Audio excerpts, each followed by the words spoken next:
Hi friends, welcome back to my channel. I am Dr. Harish RJ at RJH. India records highest number of cervical cancer cases in Asia, reports many news agencies dated 15/12/2022. Cervical cancer is a type of cancer that occurs in the cells of cervix, the lower part of uterus that connects to the vagina. India accounts for the highest number of cervical cancer cases in Asia, followed by China, according to a latest Lancet study on the disease.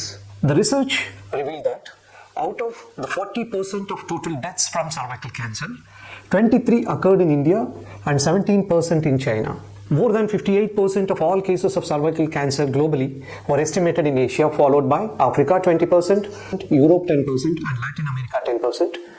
And more than half of the deaths were estimated in Asia, 58%, followed by Africa 22% and Latin America 9%. However, the steep decrease in the incidence observed in some countries such as India, Thailand, Brazil, and Poland could be attributed to multiple factors, including declines in the fertility rates and lower parity, meaning having less than 5 pregnancies equal to or more than 20 weeks, which are declining across the successive generations of women, or improvement in the coverage of screening programs and access to the treatment services, especially in the urban population of the registry catchment areas. The study added to this. Now let's look at what causes cervical cancer. Cervical cancer begins when healthy cells in the cervix develop changes, that is mutations, in the DNA. A cell's DNA contains the instructions that tell a cell what to do. Healthy cells grow and multiply at a set rate, eventually dying at a set time. The mutations tell the cell to grow and multiply out of control, and they don't die. The accumulating abnormal cells form a mass, that is tumor. Cancer cells invade the nearby tissues, that is invasion, and can break off from a tumor to spread or metastasize elsewhere in the body. It isn't clear what causes cervical cancer, but it's certain that human papillomavirus plays a role. HPV is very common. People with the virus never develop cancer. This means other factors such as individual's environment or his or her lifestyle choices also determine whether an individual will develop cervical cancer. Let's check out what are the cervical cancer risk factors. 1. Having many sexual partners. The greater the number of sexual partners and the greater the partner's number of sexual partners, the greater the chance of acquiring HPV, that is human papilloma virus. Early sexual activity. Having sex at an early age increases the risk of HPV. Other sexually transmitted infections such as chlamydia, gonorrhea, syphilis, and HIV or AIDS increases the risk of again HPV infections. A weakened immune system. An individual may be more likely to develop cervical cancer if immune system is weakened by another health conditions and have HPV infections. Smoking. Smoking is associated with squamous cell carcinoma of cervix. Exposure to certain contraceptive drugs may also increase the chance of acquiring cervical cancers. Now let's look at what steps an individual needs to take to prevent cervical cancer. To reduce the risk of cervical cancer, an individual should ask the doctor about the HPV vaccine.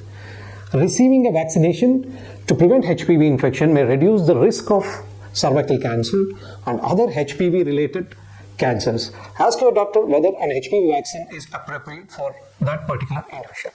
Have routine Pap tests. Pap tests can detect precancerous conditions of cervix so that they can be monitored or treated in order to prevent active cervical cancer. Practicing safe sex by taking measures to prevent sexually transmitted infections such as using contraceptives like condoms, and limiting the number of sexual partners reduces the risk of cervical cancer by preventing HPV infections as well. Not to smoke. If you don't smoke, don't start it. If you do smoke, talk to your doctor about strategies to help you quit. Now that we got to know how to prevent this, let's check out who needs the HPV vaccine, because it's very important. How many doses? What about the side effects? Get answer to these questions and more. Most cervical cancers are associated with human papilloma virus infections, as we already discussed. It's a sexually transmitted infections. We all know that.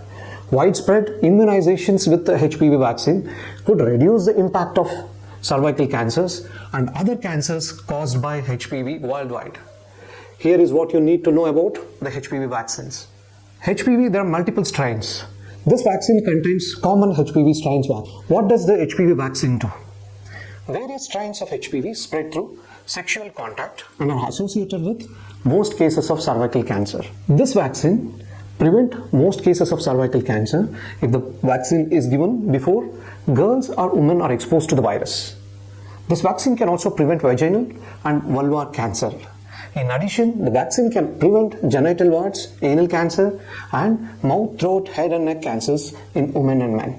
In theory, vaccinating the boys against the types of HPV associated with cervical cancer might also help protect girls from the virus by possibly decreasing transmission. Who is the HPV vaccine for, and when should it be given? It is recommended that HPV vaccine be given to girls and boys between the ages 11 and 12. Mind it, 11 and 12. It can be given as early as age 9. It's ideal for the girls and boys to receive the vaccine before they have sexual contact and are exposed to HPV. Research has shown that receiving the vaccine at a young age is not linked to an earlier start of sexual activity. Once an individual is infected with HPV, the vaccine might not be as effective. Also, response to the vaccine is better at younger ages than it is at older ages. Research has shown that the 2-dose schedule is effective for children under 15. Teens and young adults who begin the vaccine series later, at ages 15 years through 26 years, should receive 3 doses of vaccine. If an individual is at the age of 27 to 45, he or she has to discuss with the doctor whether the doctor recommends that he or she get the HPV vaccine.